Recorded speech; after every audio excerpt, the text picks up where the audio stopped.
Smoke always smells sweeter when it's your own house burning. That was the thought that cut through Willa's mind when she saw the orange glow eating the edge of her barn roof. Not panic, not prayer, just that strange, sideways clarity that comes when the worst thing you ever imagined finally shows up on your doorstep wearing boots. She had been at the well, drawing the last bucket of the evening, when the smell hit her. Dry pine and scorched canvas, and something darker underneath. Something like the end of everything she had spent 4 years building alone in the shadow of the Absaroka range. The bucket slipped from her fingers and hit the stone rim with a hollow clang. She ran. The barn was already past saving. By the time she reached it, the north wall had caught, the old pine boards going up like paper, and the light it threw turned the yard into something from a fever dream. Gold and heaving, the shadows of the spruce trees writhing long and wild across the frozen ground. She could hear the draft horse screaming inside. That sound, the sound of an animal that trusts you, burning, drove everything else out of her head. She was reaching for the latch when the man stepped out of the dark. She didn't see him come from the tree line. He was simply not there, and then he was, filling the space between her and the barn door, the way a wall fills a doorway. Absolute, immovable. He was enormous, wearing a coat of oiled canvas, so dark it looked like a piece of the night had grown shoulders. He caught her wrist. Horses out. His voice was a low, flat thing. No comfort in it, no alarm. I cut the back post. She's in the creek drawer. Willa yanked against his grip. He released her immediately, stepping back, raising one hand palm out. His face was hidden by the brim of a battered felt hat. What she could see of it was all angles, a jaw like quarried stone, the deep crease of old weather in the skin around his mouth. "Who are you?"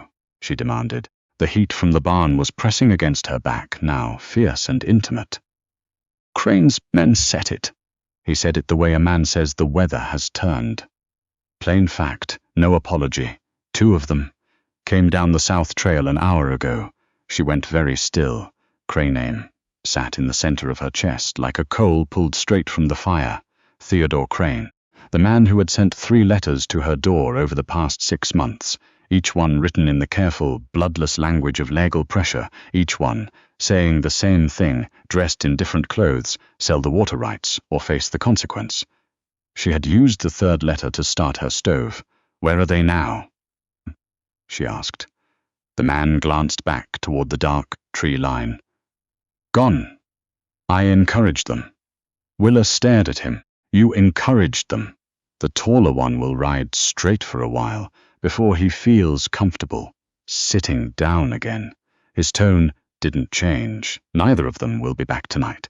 The barn gave a deep, structural groan, and a section of the roof caved inward, sending a column of sparks straight up into the black sky, like a broken constellation. Willa watched it. 4 years of hay, of tack, of tools bought one at a time with money she didn't have. She breathed in through her nose and breathed out through her mouth, and refused to make any sound at all.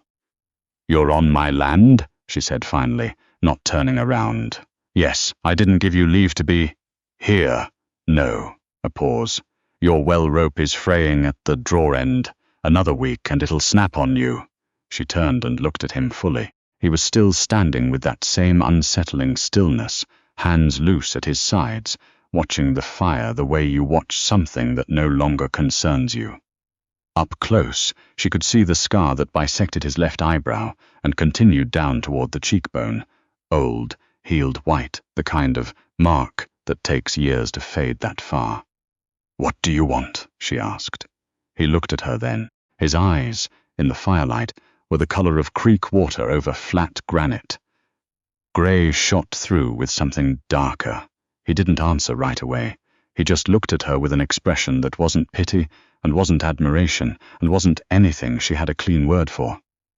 "Nothing tonight," he said. He turned and walked back toward the tree line without another word, and the dark swallowed him so completely that within 10 seconds she couldn't have said with any certainty that he'd been there at all.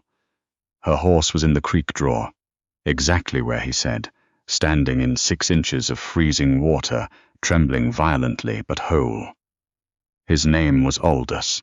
She learned it 3 days later when he appeared at the edge of her yard at first light, carrying half a dressed elk over one shoulder, as though the carcass weighed nothing, his breath coming in slow white plumes in the January cold. She was on the porch with the shotgun before he made it to the gate. He stopped, looked at the gun, looked at her. "Elk?" He said it, as if this required clarification. "I can see that. Meat'll last you 3 weeks if you salt it right. Salt box in your root cellar is half empty." He set the animal down in the snow with a sound like a dropped sandbag. "I'm not here for anything.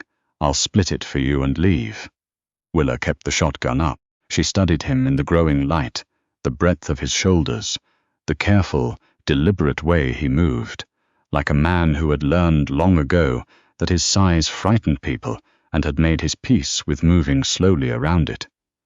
"How do you know what's in my root cellar?" she asked. "Checked it the night of the fire. Wanted to know what your situation was before I walked into it." He said this without any apparent awareness of how invasive it sounded. He was a man who thought in terms of assessment and preparation, not social grace. "That's trespassing. So is burning a woman's barn." She lowered the shotgun 2 inches. "Where do you live?"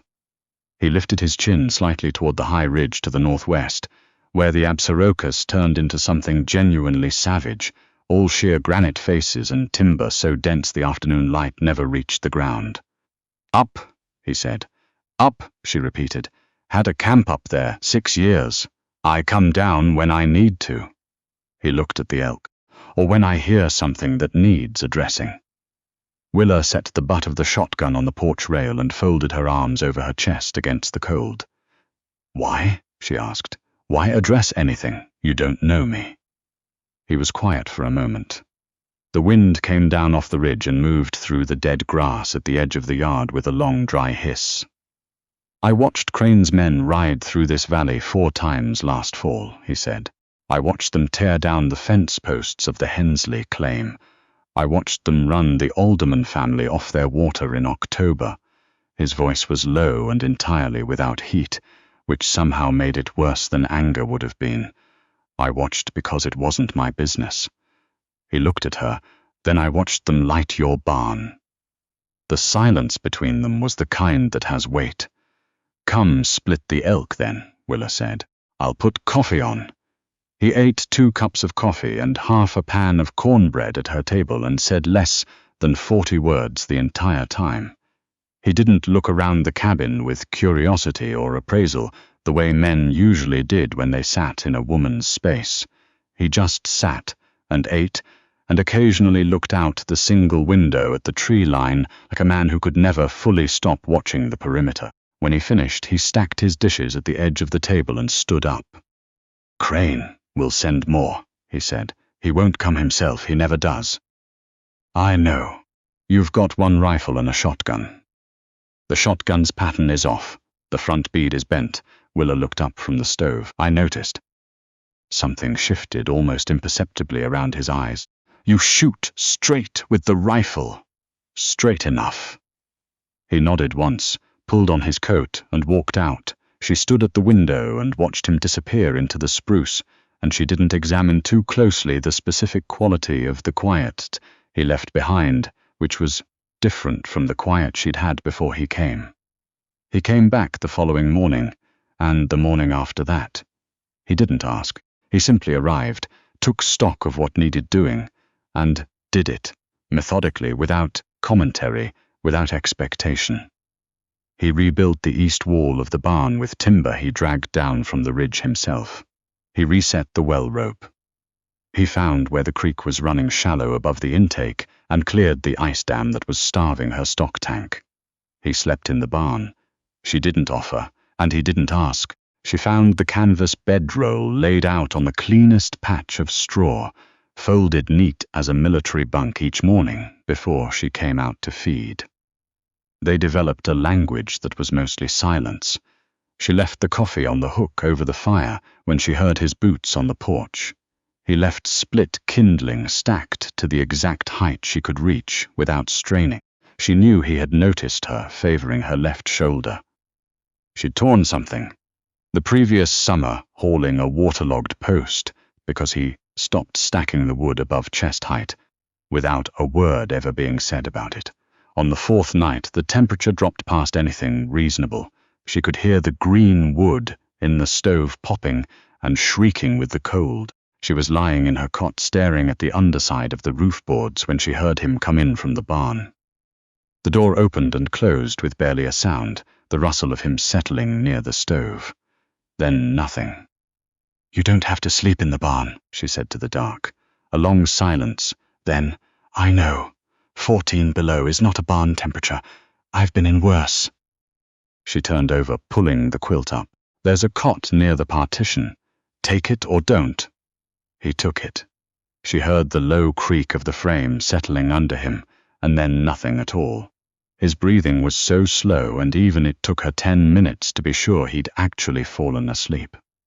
She lay awake for a long time, listening, and what she noticed, the thing she couldn't argue herself out of, was that the listening was different now. Before Aldous, the night sounds of the valley, the wind, the creek, the occasional crack of a frozen branch, had been a list of potential threats she was responsible for cataloguing alone.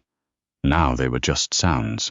The difference was so simple and so enormous that it sat in her sternum like a struck bell. Still vibrating, Crane's second attempt came on a Thursday, in broad daylight, which told her he'd stopped being cautious. She was at the creek filling the water barrel when she heard the horses. She counted 4 riders coming down the south trail. Not the same 2 as before. These were different men entirely. They wore long dusters, and they sat their horses with the specific relaxed posture of men who had done violent work before and expected to do it again. One of them, she saw, had a deputy's badge catching the winter light, not a real deputy. Crane's kind. She got the water barrel back to the porch and went inside for the rifle. Her hands were steady. She'd done the math on the distance from her window to the gate twice in the past week. 110 yards. Within range for the Winchester if her shoulder held. They reined in at the fence line. The one with the badge held up a folded paper. "Got a court notice here, ma'am," he called. "Says this property is subject to seizure pending resolution of the water rights dispute. You have until sundown to vacate." Willa pushed the window open 2 inches and set the barrel of the Winchester in the gap. "That paper's not worth the ink on it, and you know it." The badgeman smiled. "Now, there's no need to get difficult about this. Mr. Crane is a reasonable." He stopped talking. The 4 horses all felt it before the men did, that animal awareness of something large and dangerous entering their space. They began to shift and sidestep, ears back, whites of their eyes showing. The badgeman's horse did a full spin before he could haul it back around. Aldous came out of the tree line to the east, unhurried. He didn't have a rifle up. He was carrying the felling axe, blade resting on his shoulder, walking toward the fence line with the loose, easy stride of a man taking a morning walk. He looked like something the mountains had grown and set loose. He stopped 10 yards from the riders. He didn't raise the axe. He just stood there, looking at each man in turn with those flat grey eyes, the way a man takes inventory. "That notice was filed in a court Crane owns," Aldous said. His voice carried without effort, slow and even. "Judge Fenwick took a land grant from Crane's company 2 years ago. His rulings on water rights aren't worth anything above county line." He looked at the badgeman specifically.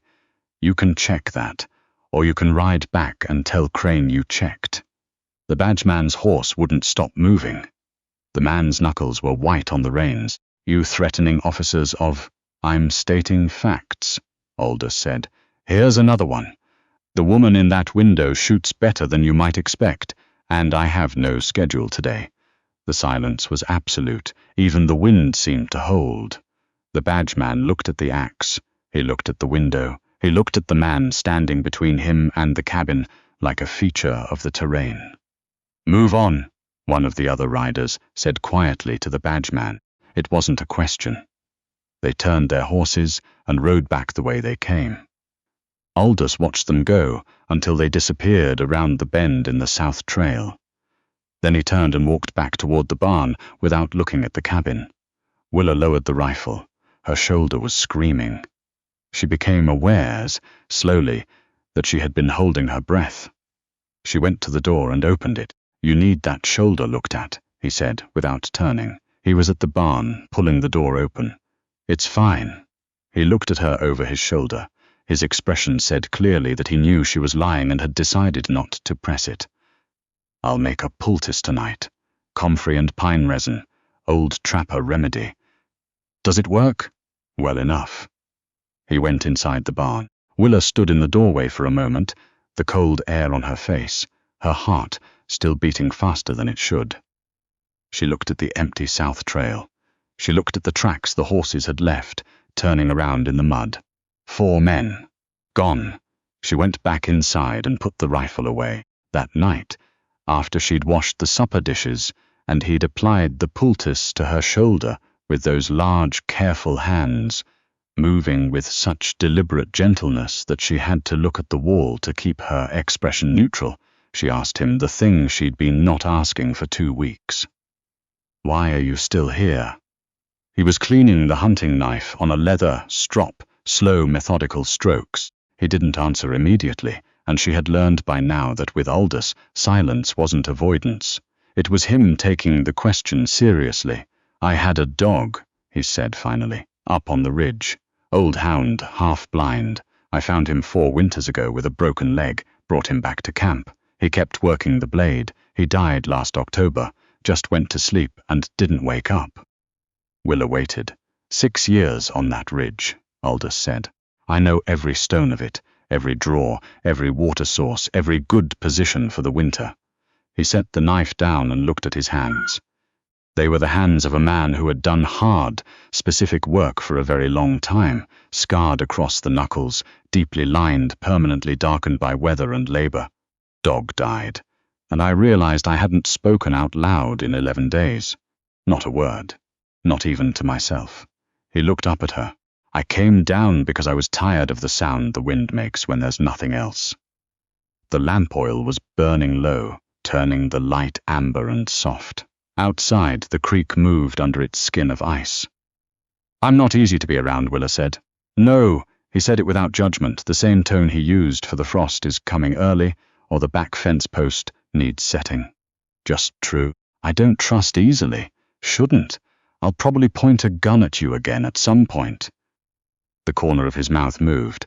It wasn't quite a smile, but it was the closest thing to one she'd seen on him. Probably. She looked at the low fire through the grate of the stove. "The water rights are legitimate," she said. "I have the original survey. My father filed it in 1869. Crane knows that. His lawyers know that. The court he filed in knows that." Her jaw tightened. "It's not about the law. It was never about the law." "Never is," Aldous said. "So even if we run off his men every time, he'll keep sending more. Eventually he sends enough." Aldous was quiet for a moment. "You have the survey in the strong box under the floor. What court would honor it?" Willa looked at him. "Federal court, District of Wyoming. But I'd need to file, and I'd need someone to ride to Laramie, and Crane has men watching the South Trail." "North Trail," Aldous said. "North Trail goes up through the Absaroka Pass. Nobody rides that in January." "I do," he said simply. She stared at him. "It's 4 days up and 4 days back in this weather. The pass will be under 8 feet of drift." He looked entirely unbothered by this information. "I know the pass. You'd be riding into Crane's territory to file papers on his behalf at a court he doesn't control." She shook her head. "Why would you do that?" Aldous picked up the knife and slid it back into the sheath at his belt. He stood, his shadow, falling long and dark across the cabin floor. He looked at her for a long moment, not with the evaluating inventory look he used on the fence line or the fire damage or the rifle sights. Something slower, something she didn't have a name for yet. "I spent 6 years watching things from the ridge," he said. "I watched things that needed doing, and I told myself it wasn't my business. He pulled on his coat. I'm done watching. He went to his cot and lay down, and within minutes his breathing had slowed to that deep, unhurried rhythm she had begun to recognize, and the cabin held the warmth of the fire and the sound of the creak and the specific quality of silence that had a person in it. He left at dawn before she was up. She found a note on the table, 3 words, written in a hand surprisingly careful for a man of his size: North Trail, 8 days. The survey copy she'd given him the night before was gone from the table. Willa stood in the cold cabin in her wool socks and looked at those 3 words for a long time. She spent the 8 days the way she'd spent the 4 years before him. Working, enduring, refusing. She fed the horse. She chopped her own wood, though her shoulder burned through it. She kept the rifle by the door. Crane's men didn't come again. Whether that was caution or intelligence, she couldn't know. On the 7th night, she didn't sleep. On the 8th morning, she was at the chopping block, when she heard hooves on the North Trail, a single horse moving carefully over the icy ground. She had the axe handle in both hands before she consciously made the decision to pick it up. Aldous came through the spruce on a horse she didn't recognize. Bigger than hers, dark-coated, breathing in great rolling plumes. He looked like he had been through something considerable. His coat was rimmed with frost from collar to hem. There was a dark line on his cheekbone she was almost certain was a burn. Recent. The skin still raised and angry. He pulled up in the yard. He reached into his coat and produced a folded document, sealed with an official stamp, and held it out to her. She crossed the yard and took it, unfolded it. Read the header of the federal court. Read the case number. Read the injunction against Theodore Crane's claims, pending full survey review. She looked up at him.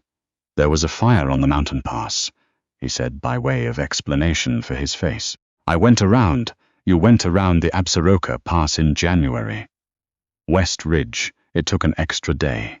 He swung down from the horse, moving stiffly in a way he was clearly trying not to show.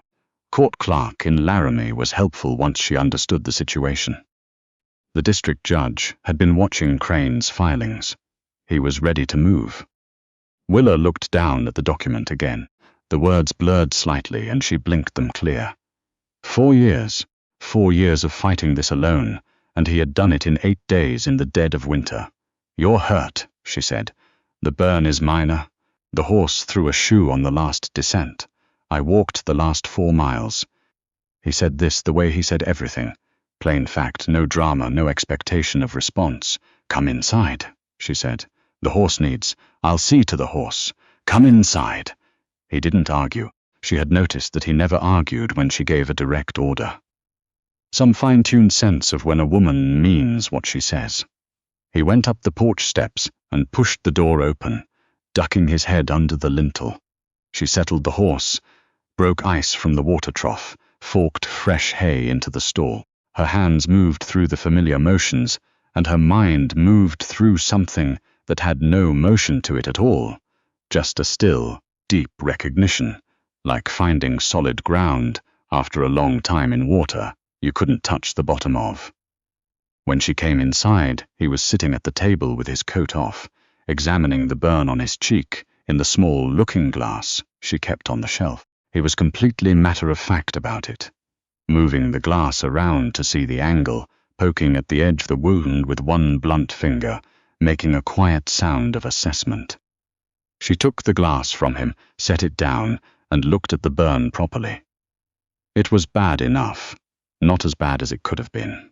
She got the comfrey from the shelf. She mixed the poultice the way he'd shown her, and she applied it to his cheekbone with the same deliberate care he'd used on her shoulder, because she had been paying attention, and she knew by now that the way this man accepted help was in small, specific, practical portions, not in sentiment. He sat very still. He was not a man accustomed to being tended to. She could feel it in the slight rigidity of his shoulders, the careful neutrality of his expression. She worked in silence. Outside, the wind came down off the ridge and moved through the dead grass, and the stove crackled and settled. They'll appeal, she said. They will. It won't be over. No, he agreed. She stepped back and looked at her work. He turned his head and looked at her. That slow, unguarded look she still didn't have a word for, though she'd had more time to learn its edges. But today it's stopped, he said. She nodded. Today it's stopped. He reached out slowly, the way he did everything, giving her time to see it coming, giving her time to decide. His large, scarred hand rested on the back of hers, where it held the comfrey cloth. He didn't squeeze. He just let the weight of it rest there, warm against her cold knuckles. You don't have to do this alone, he said. Any of it. He didn't say it the way a man says it when he wants something from you. He said it the way he'd carried the elk down the mountain, the way he'd reset the well rope, the way he'd ridden 8 days through the worst of January with a federal document tucked inside his coat.